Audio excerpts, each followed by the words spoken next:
Live on Channel 5. This is the 10 o'clock news with Deborah Norville. Coming out revealing secret negotiation between the Nazis and the Zionists in 1933, which allowed German Jews and their assets to go to Palestine. Rich Samuels joins us tonight with the story of the controversy behind the book and the author's struggle to write it. Rich? Deborah, with the rise of Adolf Hitler to power in the spring of 1933, the Jews of the world were faced with a dilemma.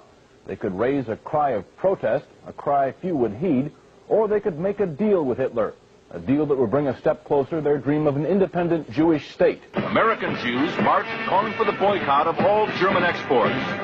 Jews throughout Europe echoed that call, so did Jews everywhere. But a group of Zionists at the same time was quietly negotiating an agreement with the Nazis to allow the immigration of German Jews and the transfer of their assets to Palestine.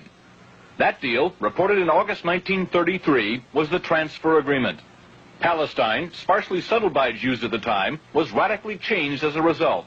I lived in Palestine from 1933 to 1936, and we saw every week transports of German Jews coming to settle in Palestine. German Jewish settlement of Palestine was, for a time, official Nazi policy.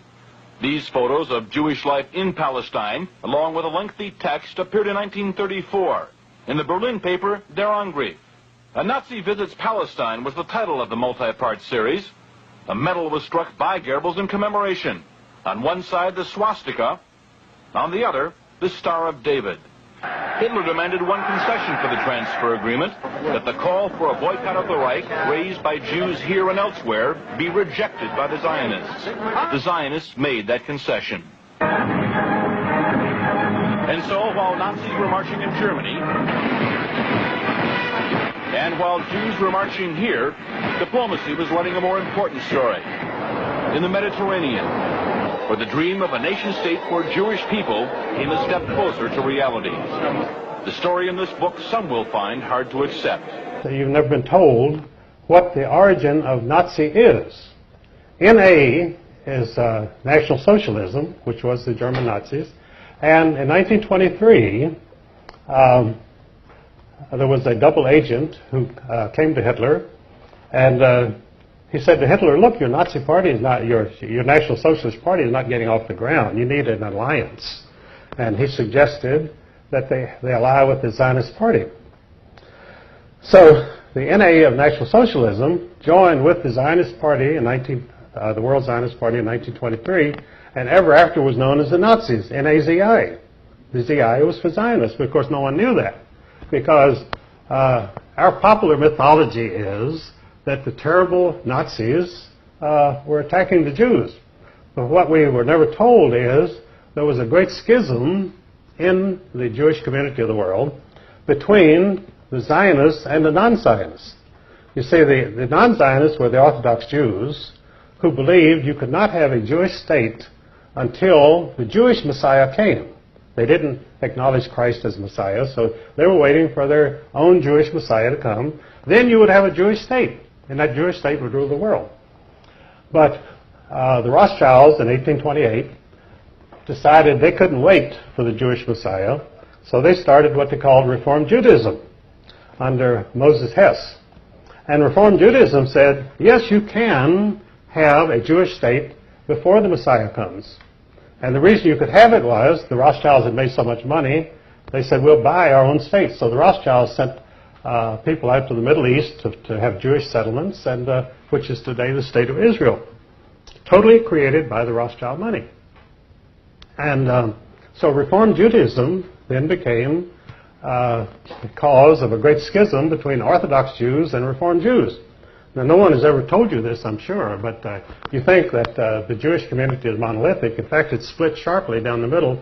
But even today, they have riots in the Jewish parliament between the Orthodox Jews and the Reform Jews. And they cannot agree on anything because the basic premise is a fundamental disagreement over whether a Jewish state should even exist today.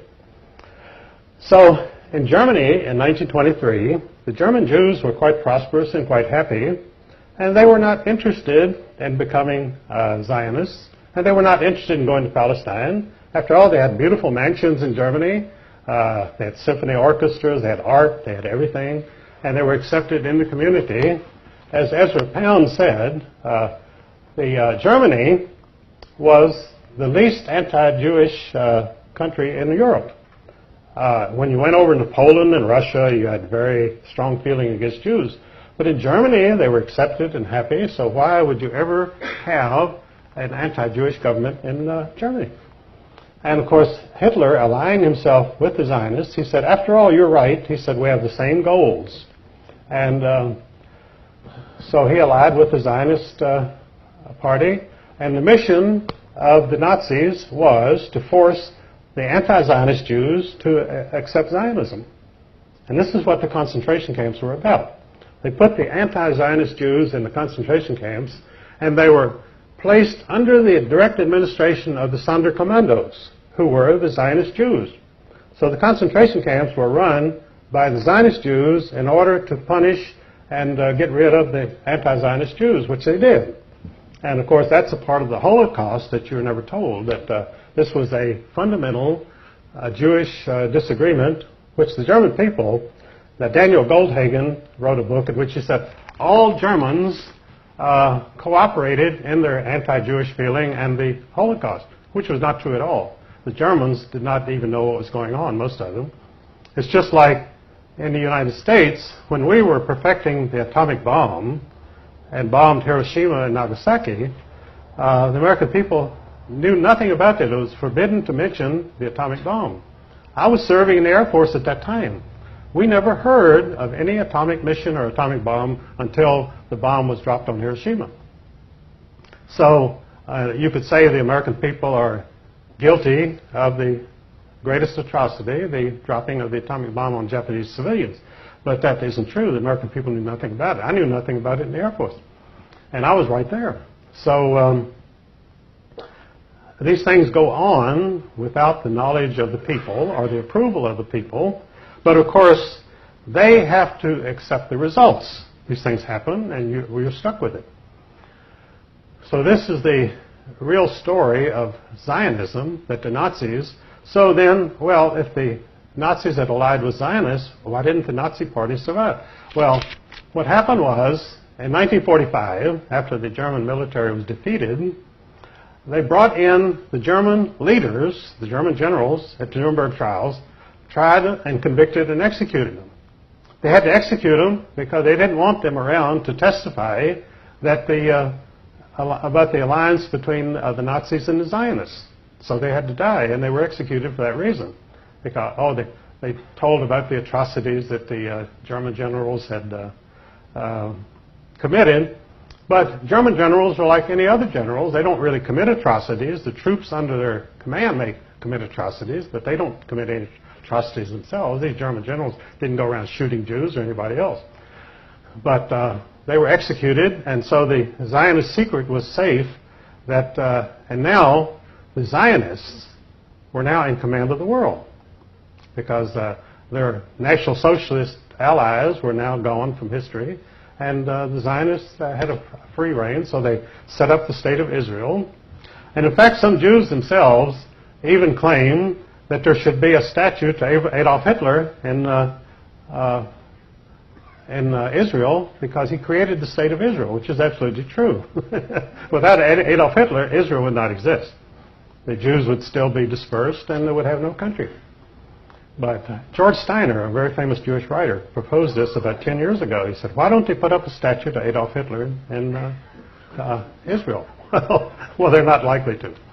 And because there again, the big job of the criminals is to keep the truth from the people.